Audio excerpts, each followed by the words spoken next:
الإيمان بما تراه العين سهل لكل أحد، أما الإيمان بما لا يقع تحت الحس فعزيز ولا يقبل عليه إلا الصالحون.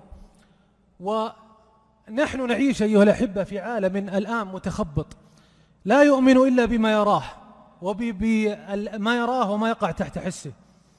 لذلك أقبل كثير من الغرب على الشرك والإلحاد، وأدى ذلك إلى كثير منهم إلى الانتحار، فانتشرت فيهم أنواع الاكتئاب وغيرها. وأذكر أني سمعت كلمة لأحد كبرائهم يقول أن انتشر بين الملحدين هناك نوع من الاكتئاب يسمونه الاكتئاب الوجودي، وذلك نابع من أنهم سألوا أنفسهم أسئلة عجزوا عن الإجابة عنها، مثل من أين أتينا، وما الذي خلقنا، وما سبب وجودنا في الحياة، وما هو مصيرنا بعد الموت.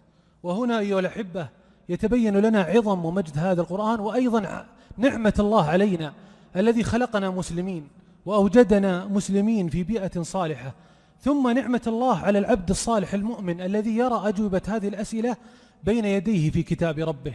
فالذي خلقنا هو الله، وما خلقنا إلا لعبادته، وما خلقت الجن والإنس إلا ليعبدون.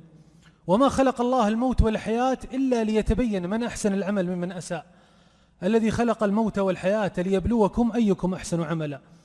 وأيضا ما خلق الله وأبدع الكون والسماوات والأرض حولنا إلا لنستدل بذلك على سعة علمه وكمال قدرته، الذي خلق 7 سماوات ومن الأرض مثلهن يتنزل الأمر بينهن لتعلموا أن الله على كل شيء قدير، وأن الله قد أحاط بكل شيء علما. أما مصيرنا بعد الموت فلله العزيز الكريم الرحيم. أفحسبتم أنما خلقناكم عبثا وأنكم إلينا لا ترجعون، فتعالى الله الملك الحق. وهنا يبرز دور المؤمنين الصادقين في دعوة هذا العالم المتخبط إلى دين الله وإلى النور والعظيم والإسلام بحكمة وموعظة حسنة وبعلم وبصيرة، ليكونوا من أتباع النبي صلى الله عليه وسلم.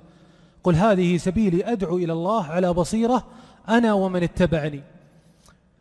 أسأل الله أن يجعلنا وإياكم من أتباعه صلى الله عليه وسلم.